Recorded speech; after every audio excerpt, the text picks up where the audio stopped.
Knowing which car to pick is key if you're planning to take on the rugged terrain of Forza Horizon 5 Rally Adventure.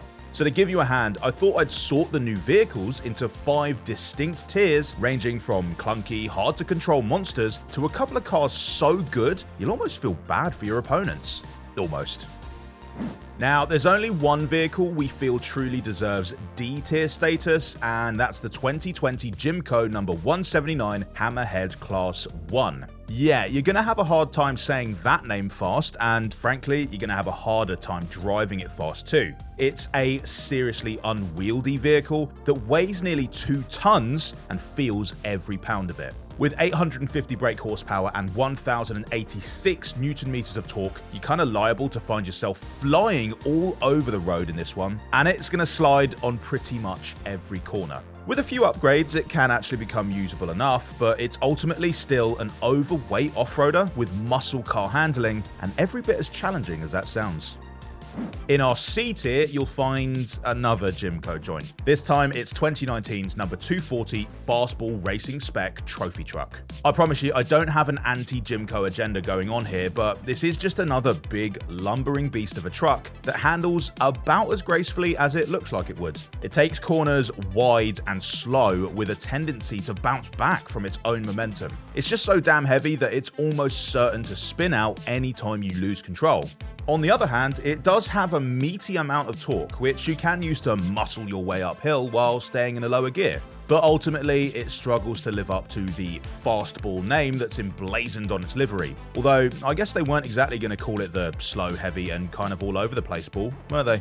As for the other car you'll find in our C tier, it's the 2021 Alumicraft number 122 Class 1 Buggy, which suffers from some of the same issues as the Gymco Hammerhead, but manages to offer a bit more stability thanks to its sturdy suspension. It's reasonably pacey, and its boat-like sleekness provides some good aero too, so you'll find that this one actually competes pretty well in its category.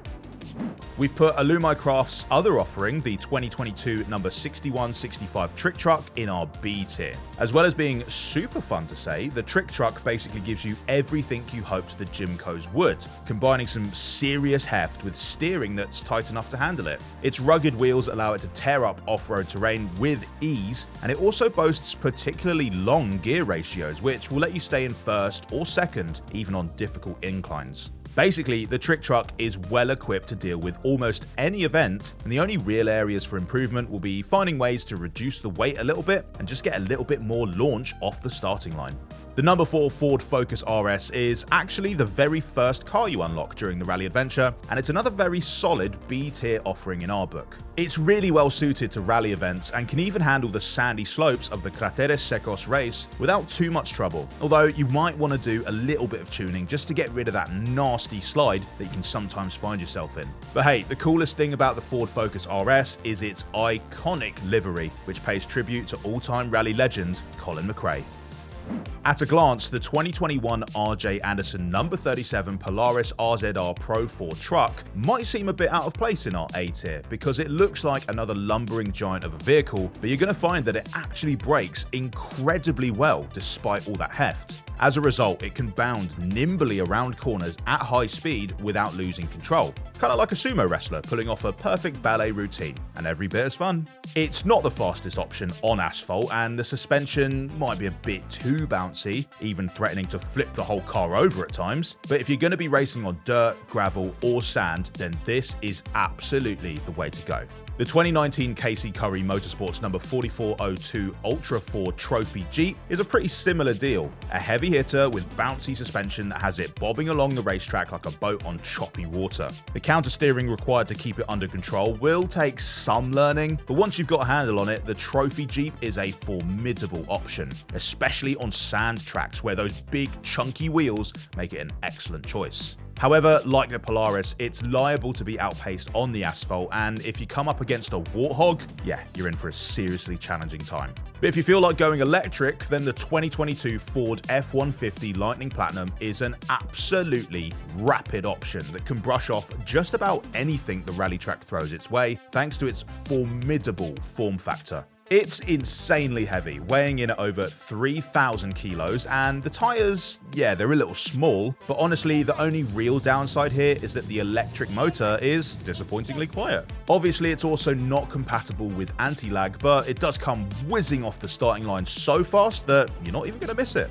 Our final A-tier selection is the 2021 Polaris RZR Pro XP Factory Racing Limited Edition. And this is another vehicle that's not quite what it appears. Despite that compact frame, it packs a serious punch and is capable of absolutely dominating the UTV category. Don't be fooled by its lightweight frame either, because it handles bumps like a champ and rarely loses control. Just get some chunkier tyres on it to handle sand and water, throw on anti-lag to get things popping, and you've got something pretty special on your hands. Okay, now for the good stuff. Thoroughly earning its place in our esteemed S tier is a ridiculously fun car called the 1973 Hoonigan Volkswagen Baja Beetle Class 5 1600 Scumbug.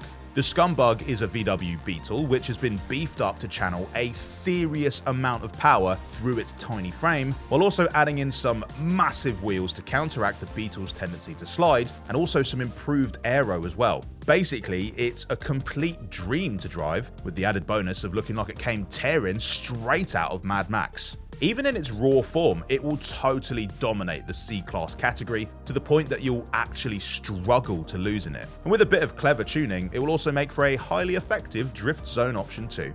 Our other S-tier superstar is the 1986 Audi No. 2 Audi Sport Quattro S1, a car that is just practically perfect in every way. It's like Mary Poppins if she had 592 brake horsepower.